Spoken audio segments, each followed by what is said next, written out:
Well, good evening, everyone, and welcome to a new episode of He Said, He Said, He Said, a look at the world from a seasoned Black man's perspective. I'm your host, Alvin King, and welcome to our Friday, November the 15th live episode, ladies and gentlemen. I hope everyone's doing well.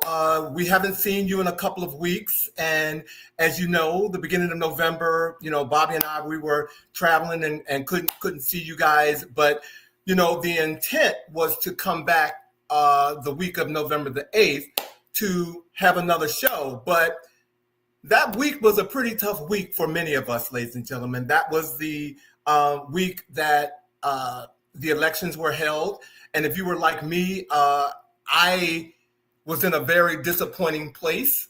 Even though I was cautiously optimistic, I was very hopeful that the turnout was going to be different. So we thought for November the 8th, many of you were calling asking what happened because we usually run a previously aired episode. We decided to just go completely black.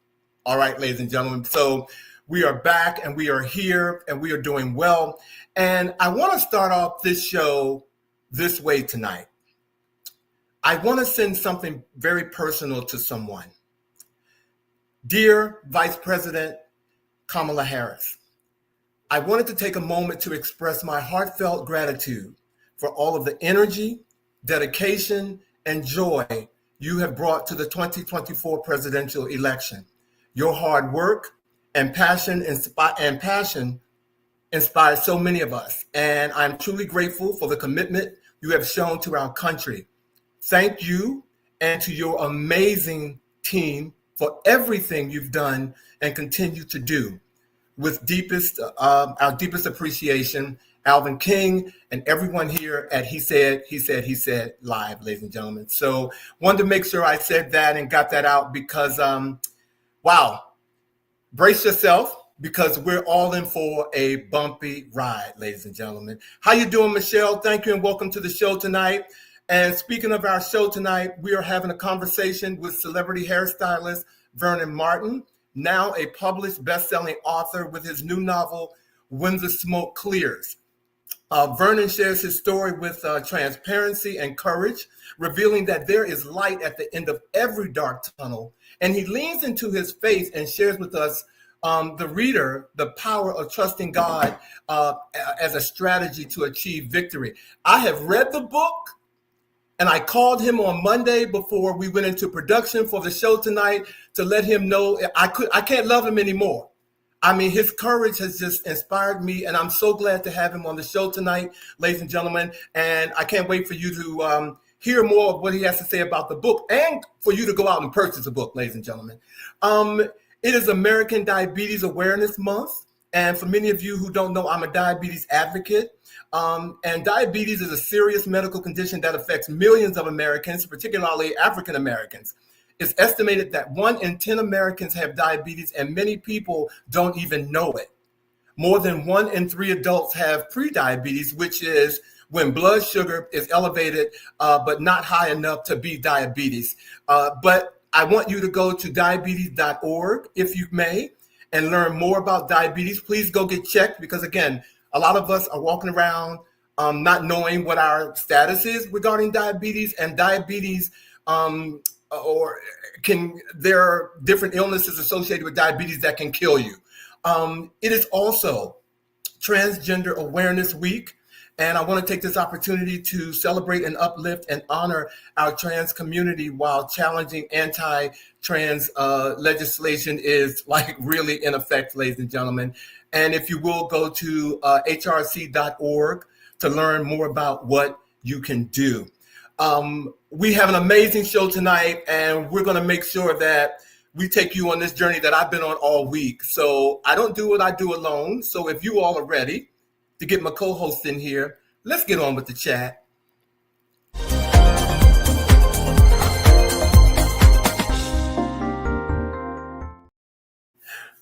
Bobby. Alvin, Bobby. let me say hello. It's good to see you. It's good to see you. I also want to say thank you. Thank you for those wonderful words of gratitude expressed to Vice President Kamala Harris. As you know, and everyone here knows, I'm a very, very proud Howard University graduate. And I was actually there on campus that Tuesday night, hoping to really bear witness to history / herstory being made. It was a very, very somber night as the night went on, coming to the realization that the odds were not in her favor. And, hearing her concession speech the next day when she came out, just the grace, the brilliance, the intelligence, I just guess her spirit and her energy was just so profound. It made me, I was so proud, but I was also very sad because I was like, this is what America said, no, Well, this is what we want. And I'm going to do my best to keep it on an upswing with that because, yes, we are where we are, but with this show, I really want to make sure that we bring as much humor and joy as we possibly can in these troubled times. Absolutely. And that is why I just thought, let me thank her. Yeah. Let me just thank her and keep it moving. Yeah, I want to happy. I want to be happy. Oh, let me stop before they, somebody shut us down. Bobby, how you doing today? We do. Well, one of the things that we are reminded of, as I often say, that if we listen carefully, the ancestors whisper to us, "We've got you. We've been through. We went through a lot for you to be where you are today." And so we must remember that we stand on the shoulders of ancestors who've endured a lot, and together we will push through this insanity that awaits us, and it's some insanity that awaits us, but we'll get through it, and we'll get through it together. Like we do everything else. So what's going on in your world? Oh, before you start, let me say hello to, hey, Alma, hey, Monica, hey, Pauline. Thank you for joining Bobby and I. I think I said Michelle earlier. Did I say hello to Michelle? Yeah, you said meet you. Yeah. Okay. Yep. Hey, how you doing? So what is going on in your world, Bobby? Well, as we talk about, some of the things that are challenging us, I know that every day that I turn on the news, there are a lot of announcements about appointments and things like that are calling into question. This very same thing is happening in terms of the Supreme Court. There is discussion out here now thinking strategically about whether or not there should be moves made currently that can impact the longevity of the Supreme Court. And in particular, looking at Supreme Court Justice Sonia Sotomayor and asking whether or not it is strategically wise for her to step down now. And part of this is in relation to the concerns that people had about Ruth Bader Ginsburg and her not stepping down. And when she did leave, it presented the opportunity for other judges, more conservative judges, to be inserted. And so the question is, strategically, does it make sense for Sonia Sotomayor to step down? Well, she has made it very, very clear that she has no plans of stepping down. And, what she said was that, she's in great health. And she, many people say that she is a very, very liberal voice. She's 70 years old. A lot of people don't understand the process of getting a Supreme Court nominee, even, before the board to be able to be approved takes months. And so, the question is, she's been, as you speak about diabetes, she has been a very confident person speaking about her own diabetes. She is a type 1 diabetic. But again, she's 70 years old. She's in great health. And she is clearly one of the most liberal voices that we have on the Supreme Court. So she's saying no. And I would stick to it. If I were her, I wouldn't do it. But the fact that, we have folks that are currently moving into the White House, yes, what have you, that want her to leave, I'm not surprised. But I hope she sticks to her guns. And I wouldn't drink anybody. If they gave me water, the cap would have to be tight, or it would have to come from a family member. Yes, okay, because I wouldn't be bothered with it. So the concern is that obviously that if she stays, and let's say she stays for 2 more years, with this other administration which is a 4-year obviously administration, that they would then be positioned to put a more conservative judge, and then of course we all know that Supreme Court justices, it's a lifelong term. So the question is, should the Democrats and more liberal people put someone in there who could be a younger person who's of good health that could be there for a much longer time? That's what they're concerned about, that if anything happens within the next 4 years, during this conservative administration that it positions them to put in another conservative judge, because there are 2 Supreme Court judges that they're thinking are going to be stepping down soon within the next couple of years. And it's likely that the Republican Party is going to put in a young conservative judge who will be there for a very long time because of the length of their term. So again, it's not a newsflash to me. I hope she sticks to her guns and not let them push her out. Well, she's made it very clear she has that's my take on that. But I'm not surprised by anything that was coming ahead. Well, I'm not.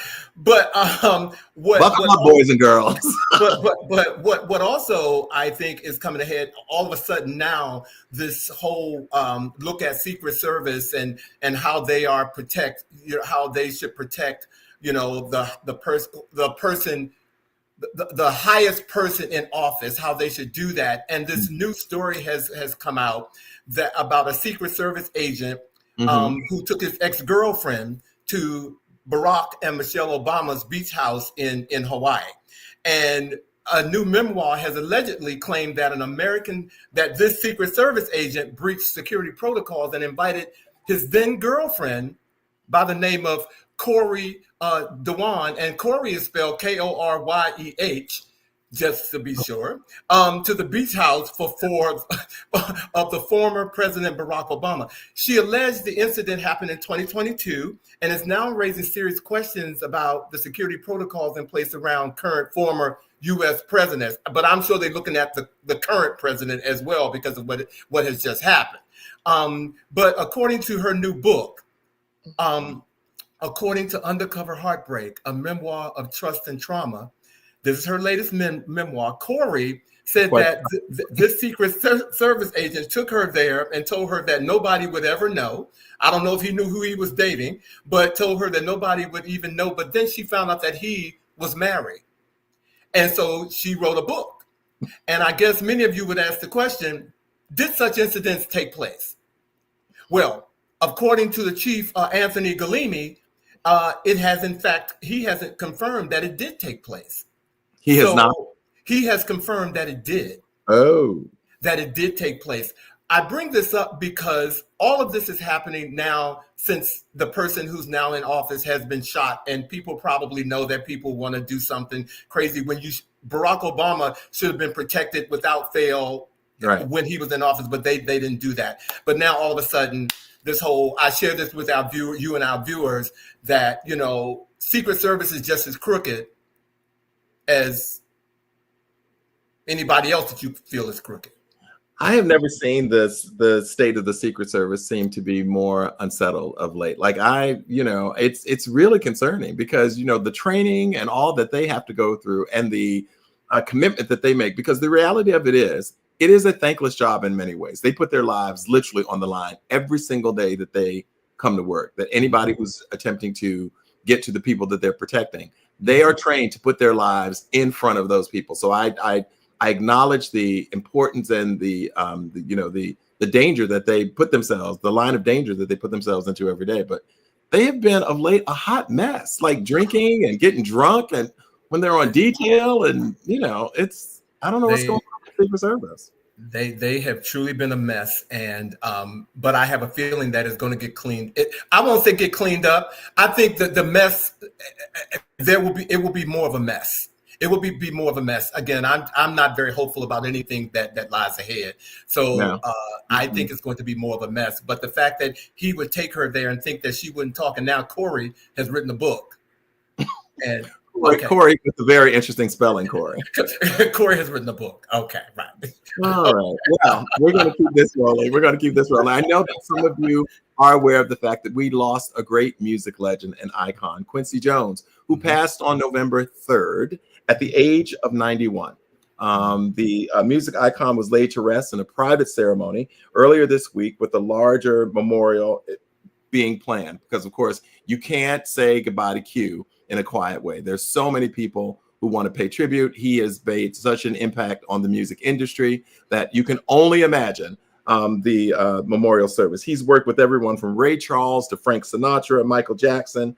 He died peacefully in his home in Bel Air, California, surrounded by his children, siblings, and other family members, whether it be music, movies, of course, Color Purple, etc. Quincy Jones was a legend whose legacy will live long. And we all can all think of a song or a movie or something that he put his hands on, his creative hands on. And look at this family. Oh, look at this family. A big, beautiful, extended family. So we want to say rest in peace, Q. The most recent report is that he passed away of pancreatic cancer. Yeah, may he rest in peace. Definitely a huge loss to the entertainment industry. And we just showed a picture of his family. Yes. And, for those of you who don't know, Q loves his family and his 7 children. I mean, he loved them. And we learned this week that he left his 7 children each $83 million each.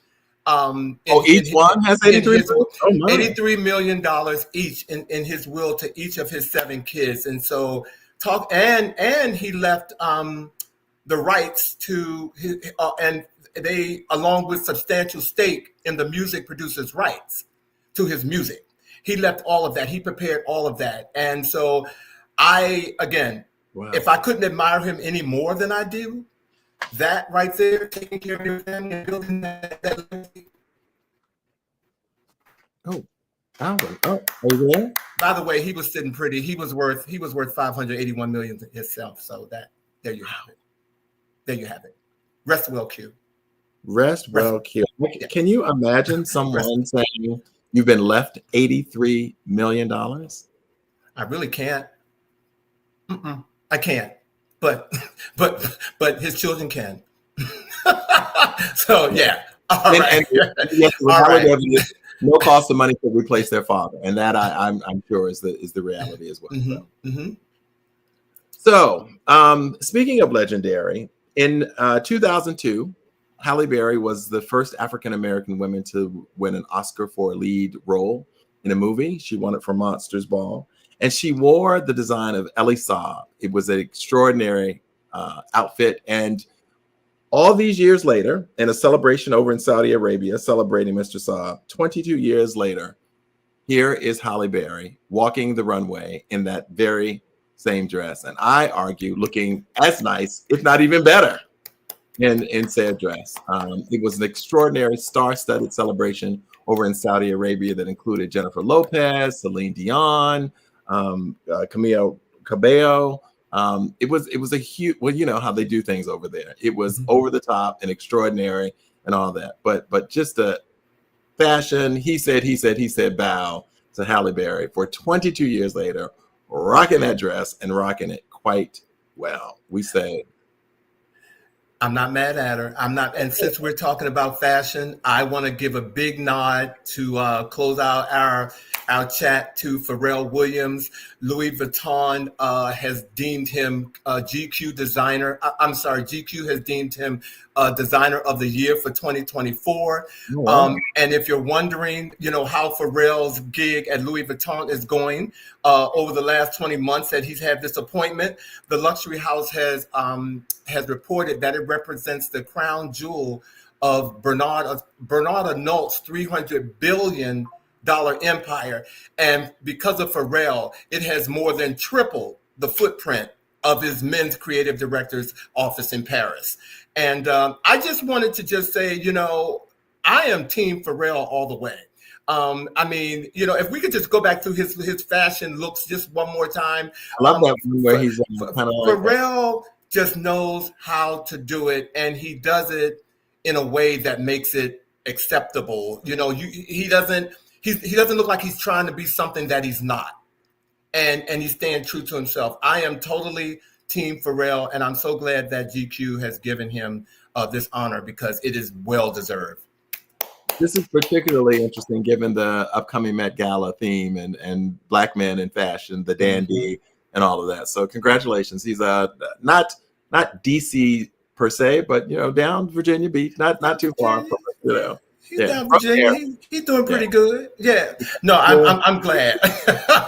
So congratulations, for real. So Bobby, are we ready to get our special guest in here tonight? Because yes, indeed we are, because there's much to ask. There's much to ask, and like I said, I've read the book, and I want all of you to as well. So Vernon Martin is a renowned hair artisan, author, and entrepreneur, styling hair and beautifying women for over 36 years. He established the Vernon Martin Salon and Day Spa in 1998 to serve longtime clients and to mentor a new generation of talented artists in his hometown right here of Washington, D.C. Vernon's Hollywood A-list client includes such celebrities as Kerry Washington, Shonda Rhimes, Angela Bassett, Patti LaBelle, and that's just to name a few. In 2017, Vernon teamed up with Erica Campbell of the dynamic gospel duo Mary and founded the social venture Erica by Erica Campbell, the ambassador of Vima Couture Hair. Vima is a cause-driven startup focused on bringing high-quality wigs and hair extensions to markets so that it can support philanthropic efforts and empower young women. Tonight, he's here with us to talk about his explosive debut novel, When the Smoke Clears. Please welcome my friend, Vernon Martin.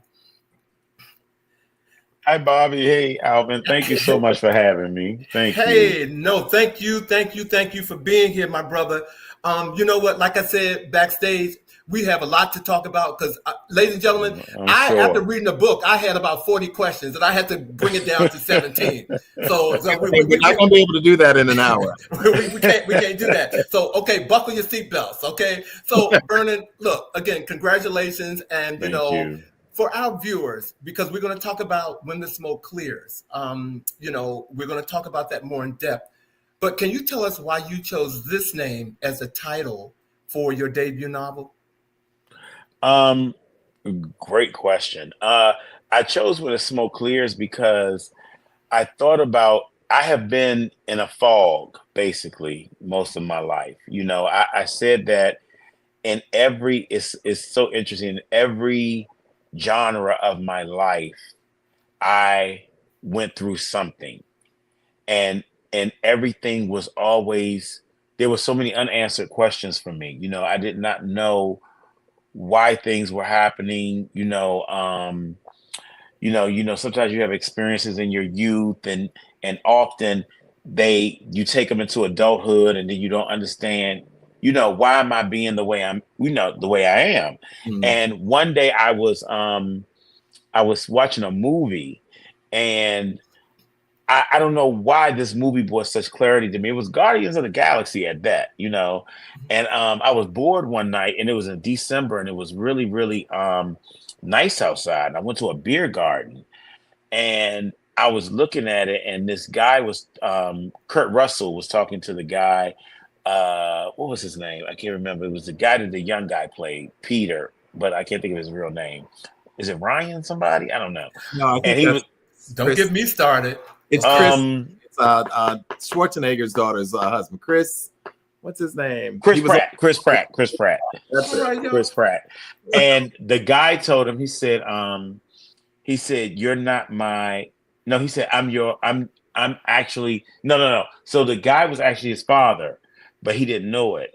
Kurt Russell, mm-hmm. And the guy that saved him was one of the villains, mm-hmm. And he actually saved. He gave his life for him, mm-hmm. And he said, "I may not have birthed you, but I might not be your father, your daddy, or something like that."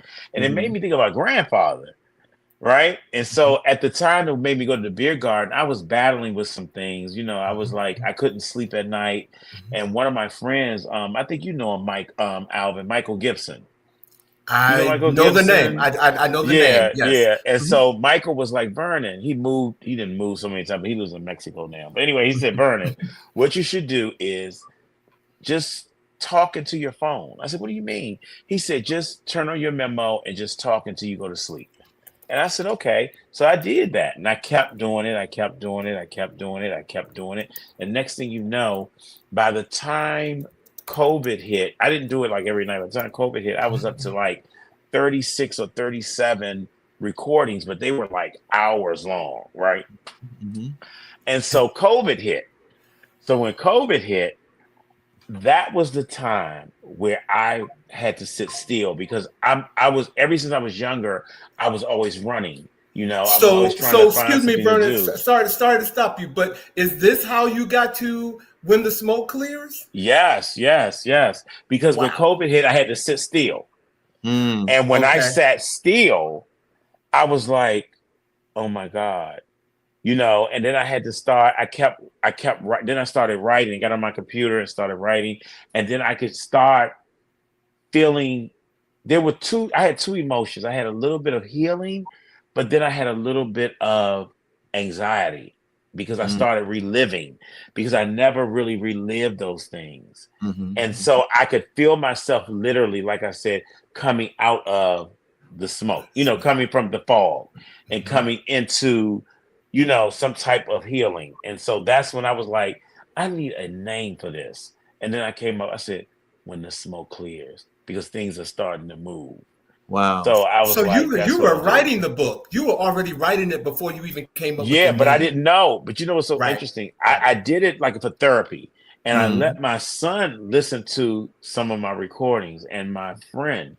And as they listened to my recordings, tears were coming down their face. And so I sent it to my friend Michael, and Michael said, "You have a book." And I was like, "Huh?" He said, "You have a book." He said, "You need to write a book. You need to find you an editor. You need to find you a publisher, but this is a book." And I was like, "Really?"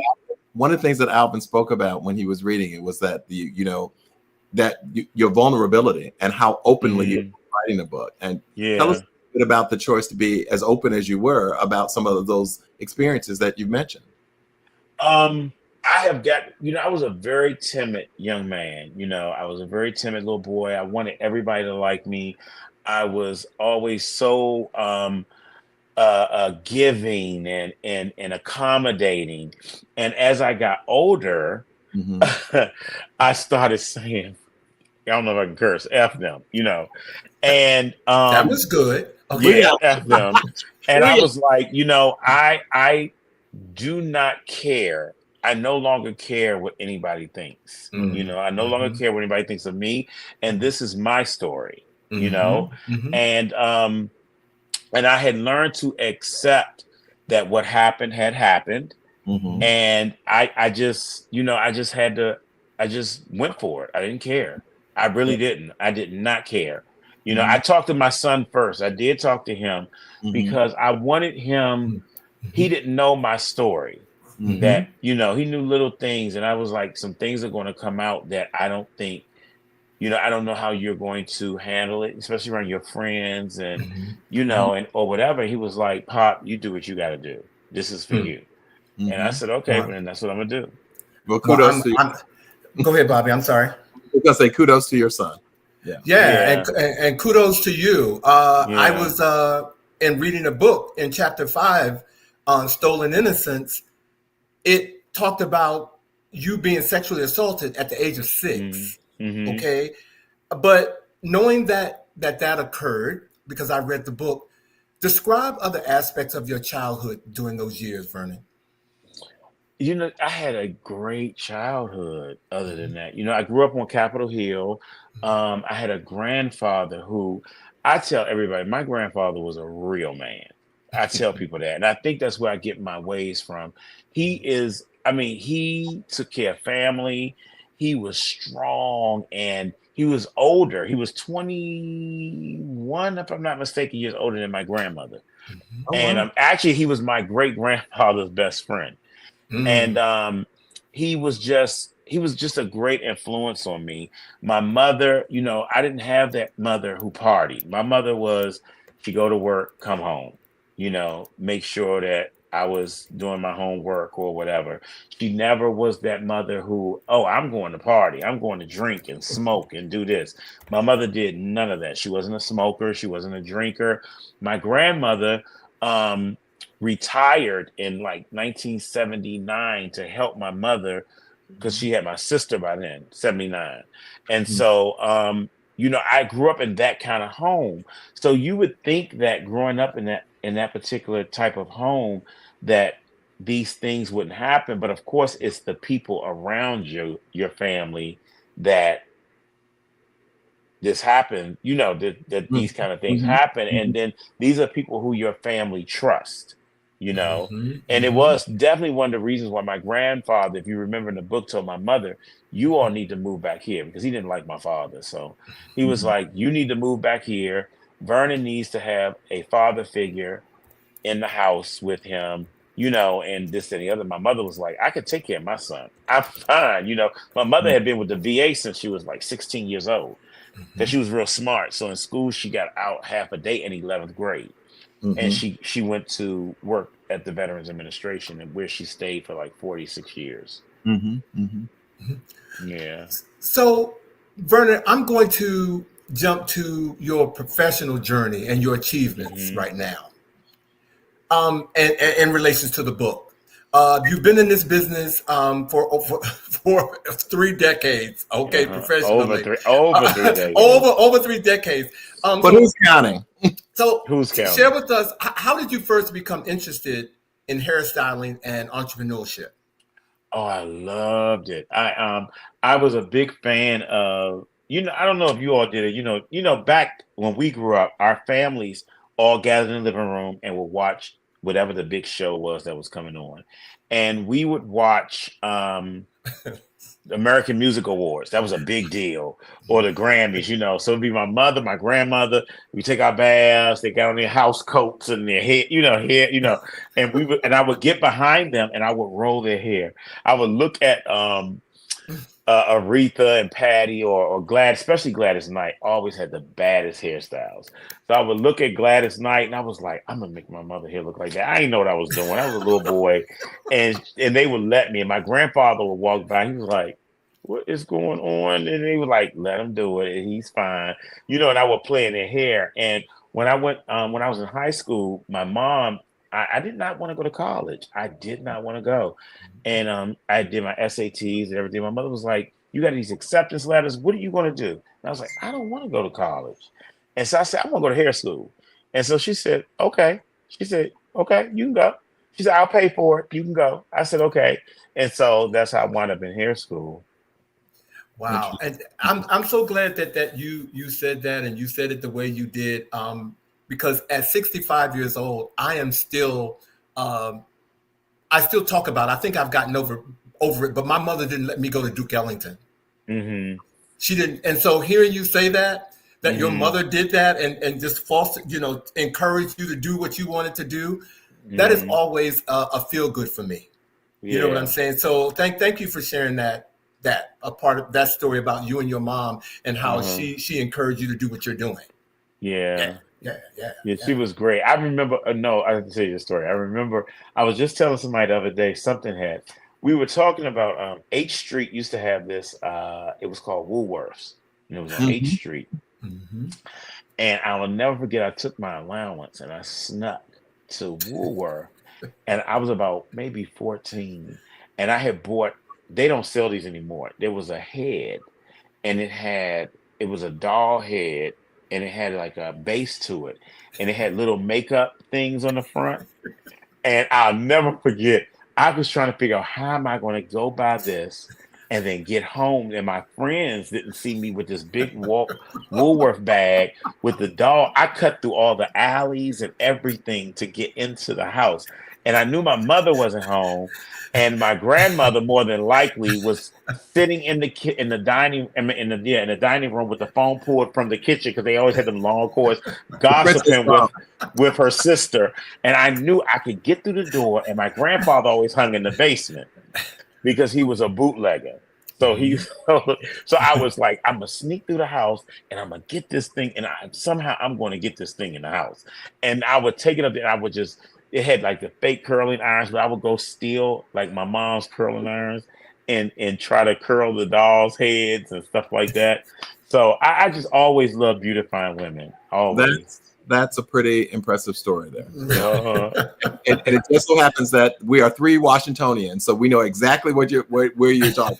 So we know exactly. So tell us though, were there particular challenges though in going from the theory of building your business and but to actually bringing it to fruition?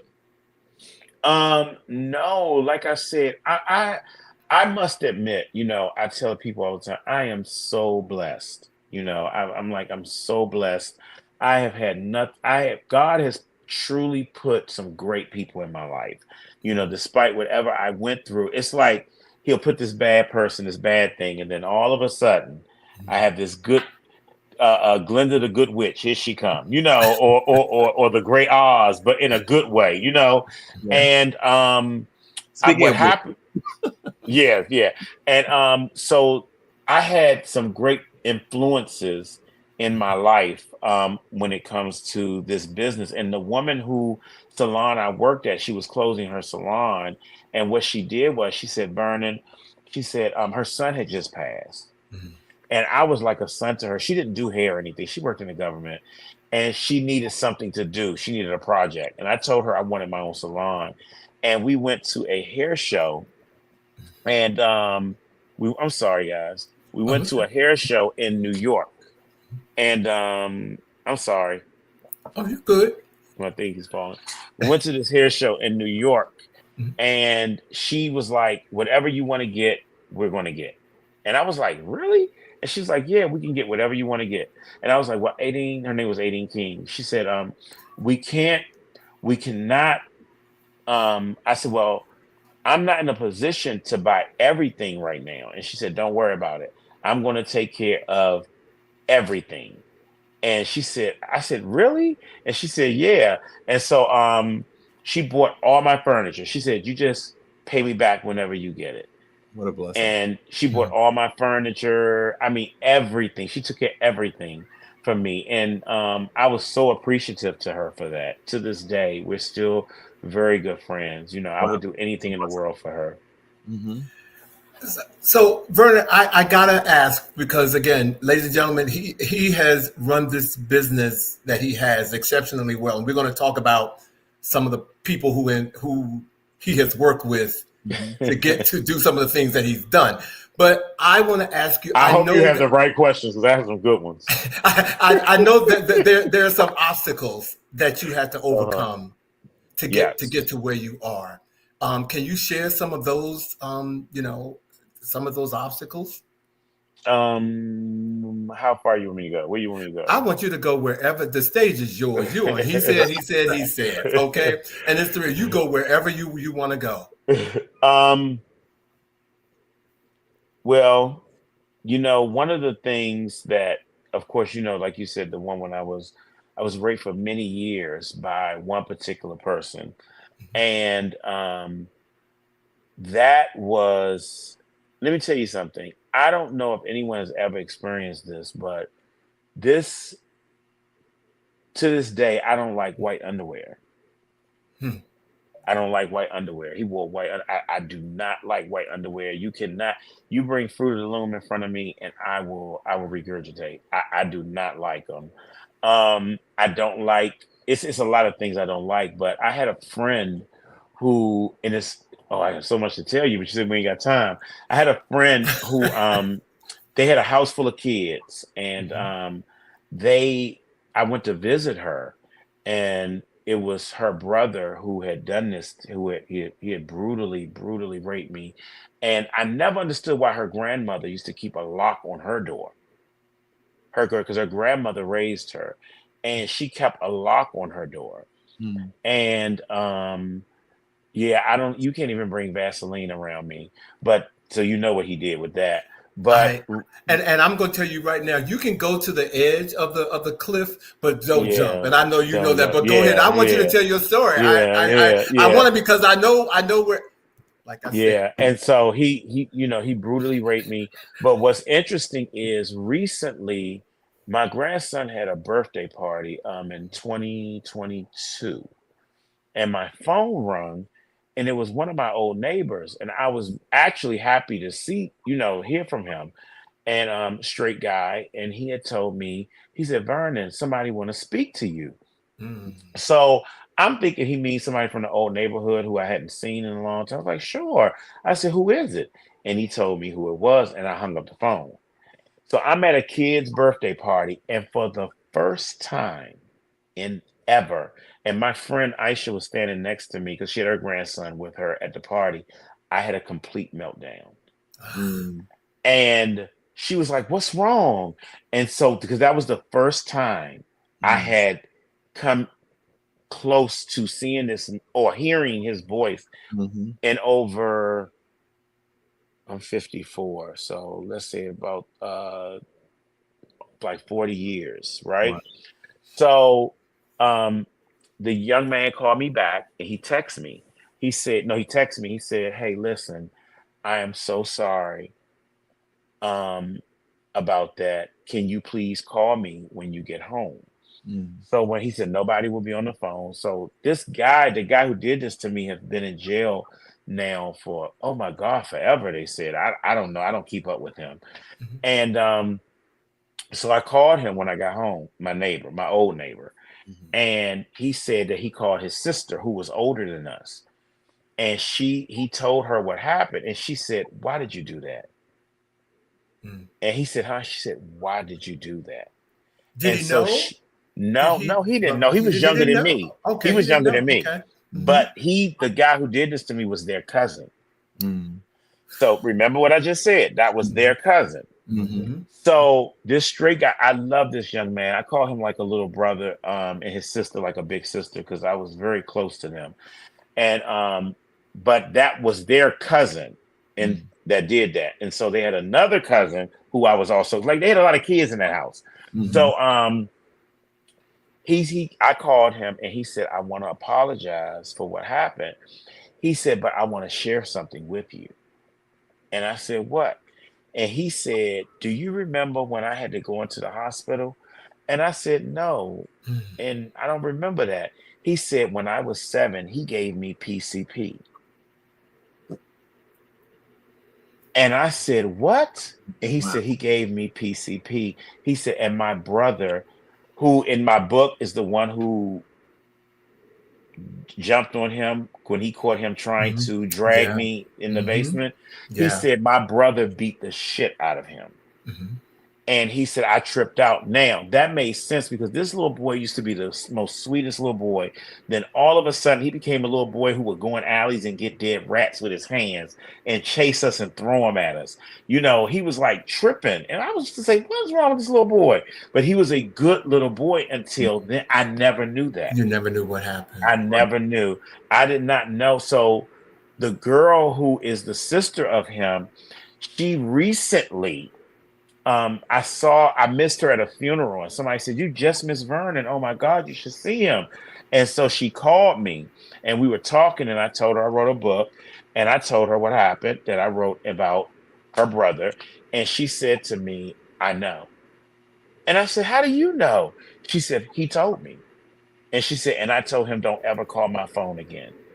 She said, "He wanted me to call you because he wants to apologize to you." And I don't know, Alvin. I'm just not at a. I part of my daily routine is learning forgiveness. That has become part of my daily routine, and the concept of what happened to me, I feel as though it happened, and it happened. I'm done. That's the whole thing. You know, I have accepted it. I've accepted that this has happened, and for whatever reason, God got me through it, but I just can't find it in me to totally forgive him. I just can't. I I can't think, I think, because I can't because there are a lot of things that I did growing up that I blame him for. You know, I became very promiscuous. You know, I had even gotten to a point where I feel like I had started to fall for him because you got to remember, I Trauma, have been right. dealing with this for For years, years, right. you know, until I got to a point where I was like, "You disgust me." He started to disgust me. So I had found myself like, I remember one incident where I went looking for him. You know, I had to be maybe 11 or 12. You know, I become very sexually, you know, active, you know, with men. And, there were things that I didn't even put in the book that I feel people couldn't even handle, Wow. and Yeah. and for me, I have gotten to a point where I became a pleaser Mhm. of men. Mhm. I wanted to Mhm. please them. I Mhm. didn't care what happened with me. I wanted to please them. I didn't want men angry with me. You know what I mean? Hmm. I went through a lot from no longer dealing with him till probably almost 40 is when my eyes started opening. I could not be in a relationship for long periods of time. You know, when I would have sex, once it was done, I would be like, I'm done. But that was the I'm trauma done. that you were going through. That Absolutely. was, Yeah. yeah. And first of all, I thank you for sharing that story, Hmm. Vernon. That again, I told you all earlier. I I can't love this guy any more than I do for telling your Hmm. story. But I'm gonna wrap this up in a few minutes because I want people to go get the book. You can get the book on Amazon. It Mhm. is When the Smoke Clears. Please, you can go to Hmm. Amazon and get it. It's there. But Vernon, I want to ask you real quickly, um, what do you hope readers take away from your story? Mm. What I want people to know is that there is light at the end of the tunnel. Mm. There's light at the end of the tunnel, and I had gotten to a point where I had stopped fighting. I stopped praying. I stopped, all of that because I was brought up. My grandfather, who was a man who did not go to church, made me go to church, Mm. and I believe all that was for a reason, but I'll never forget, I cried to one of my boyfriends and I said, God has forgotten about me. Mm. But what I had to go back and look at was that he really had not forgotten about me, Mm-hmm. because again, there were different in every little era of my life. I had these great things that would happen for me. You know, I never wanted for anything. I made money. I had people in my life who loved me unconditionally. I actually had a good family base. My friends are, whoever say that friends don't last, I have friends who've been my friends for over 40 years. Mm. And to this day, I don't care how mad we get each other, whatever. I will never hear my business. They will never hear. I would never tell their business. We always look out for each other. I just think that we have to sometimes realize that um, time heals all wounds. Exactly. Mm. And I know it's cliche-ish, but it's true.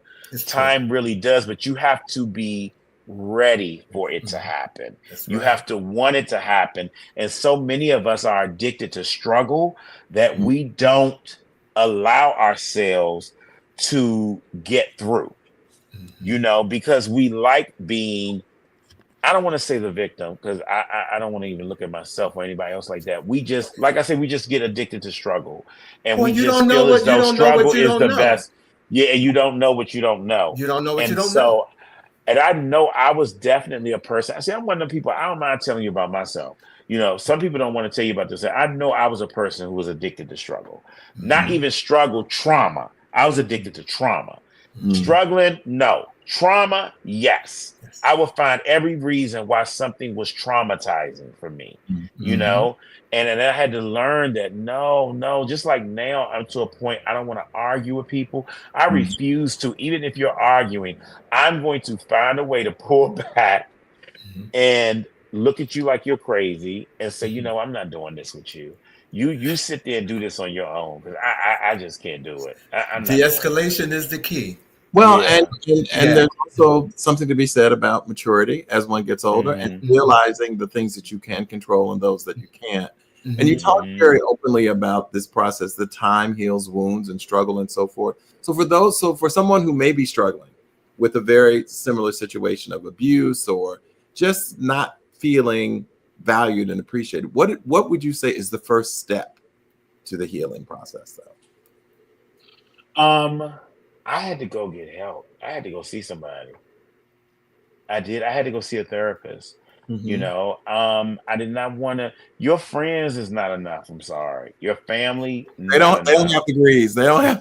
Yeah.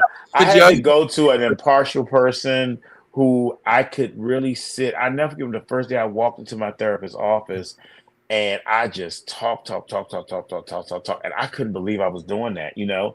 And he just sat there and just looked at me like, you know, and I was just like, and this and that and this and that. And I mean, that between that and prayer, I went back to church. I had to go back to church. I had to. And I know a lot of people have a lot of negative things to say about church. It's what you get out of it. And just like with the Bible or with anything else, I'm an avid reader. I investigate everything. You know, I investigate it for myself. And I just know that there are so many things in the Bible that brought me joy. And I was telling you, Alvin, I'm not gonna mention it. Something else that I'm about to do that we'll talk about later. But I just had to, I had to know, I had to get rid of fear.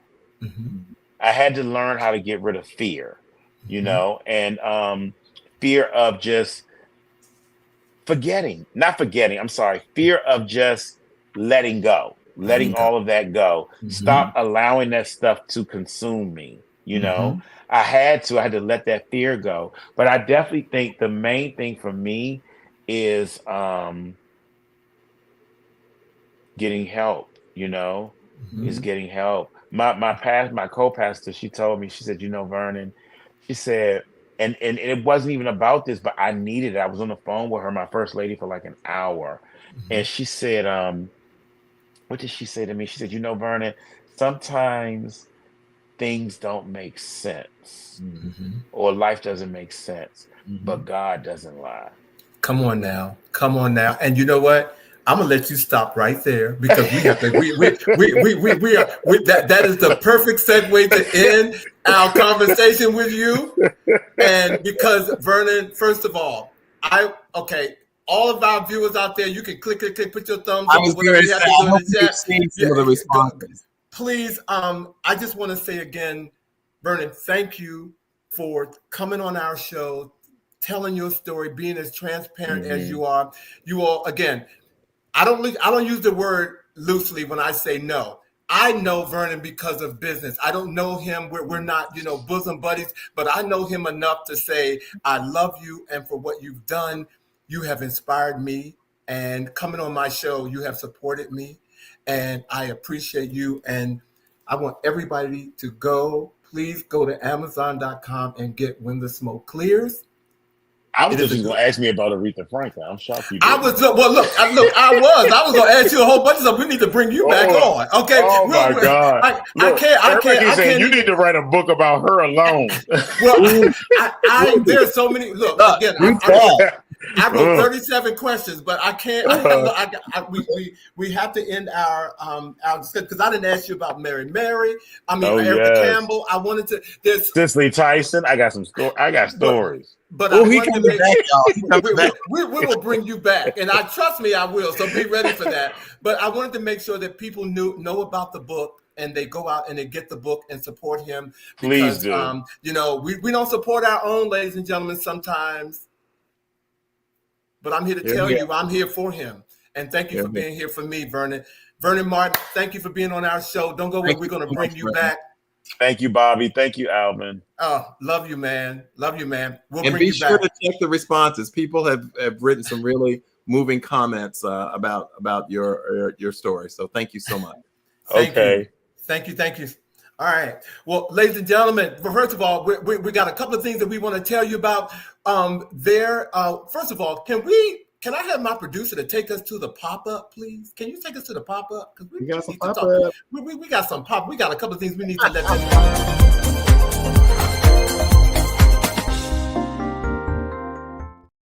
Woo, talking about switching gears. So, Bobby, the movie, ladies and gentlemen, we want to tell you about two things that's one coming to the theater and one that's in the theater now.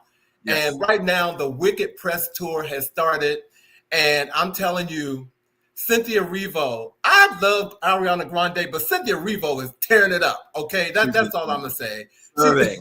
she is tearing it up. And this press tour, they are showing out in everything. I haven't seen the movie yet, but I'm going to see it. And I'm a musical buff, and I'm going to drag someone to see it with me. Who's probably not a musical buff, but I want to see. I want to see the movie. Have you heard anything good about this movie, Bobby? Have you been following the press tour? Let me tell you, I am so there. I am going, and I'm going full throttle. I'm going iMac, 3Mac, whatever it is. Like I'm not watching the regular. I'm getting all the 3D, whatever I can get to be in Wicked. I'm going to be there. Yeah. I am looking forward to it. I've never seen the play, but Cynthia Erivo is in it, and so I'm definitely I'm looking forward to seeing her. And I can tell you something that I did see, ladies and gentlemen, and I want to share with you all right now. Please, if you can find it in any theaters, please go see Luther Vandross's documentary, Never Too Much.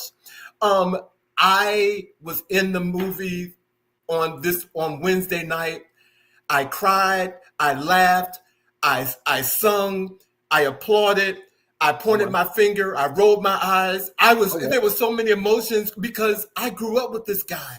And Luther Vandross is amazing. He's on everybody's everything. Yes. And people didn't know it. Yeah.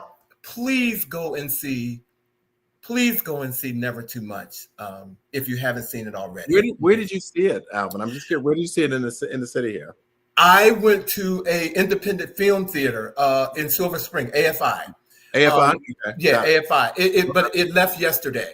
So, it's definitely playing someplace else. But that's what I wanted to talk about in the pop-up, ladies and gentlemen. That movie.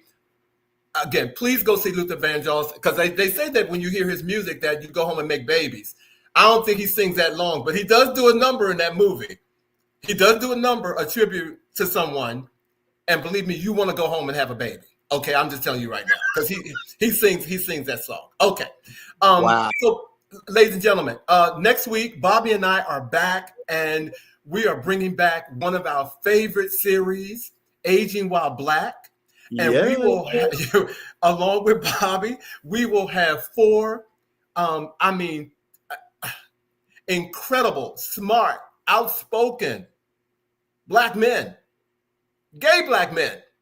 And we're going to talk about post-political trauma, okay? This state that we're in right now, and we're just going to put it all out there, and we're getting it from 4 other people with 4 other opinions. Okay, and you guys know this is a episode of our show that's particularly important to me, because it's how I actually became a co-host of the show after my appearance on that show. So he showed that he impressed the heck, ladies and gentlemen, not the heck, the H-E, the word. He impressed the heck out of me. So here he is. But next week, please tune in, ladies and gentlemen. And before we leave and bring back our special guest, our words of the week this week, courtesy of Bobby: never force relationships or communication.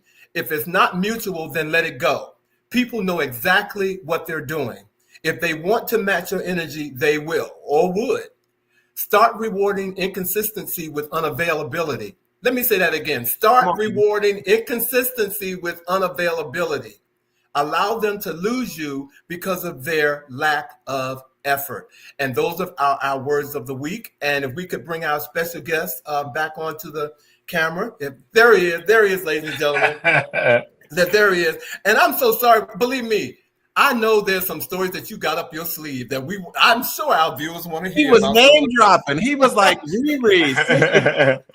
I was shocked. I said, okay. No, but believe me, I had to make sure, like I said, I wanted to make sure that, again, the book has inspired me to be better and to do better. Mm-hmm. And then you sharing your personal experience. That's certainly moved our audience. Yes. It's moved our audience. So, ladies and gentlemen, thank you for tuning in tonight. We're glad that you joined us, and we look forward to seeing you on the next episode of He Said. Vernon. He said, thank you. You all have a great week, and we look forward Last weekend, everybody. Take care, everybody. Thank you, Vernon. Good night. Good night.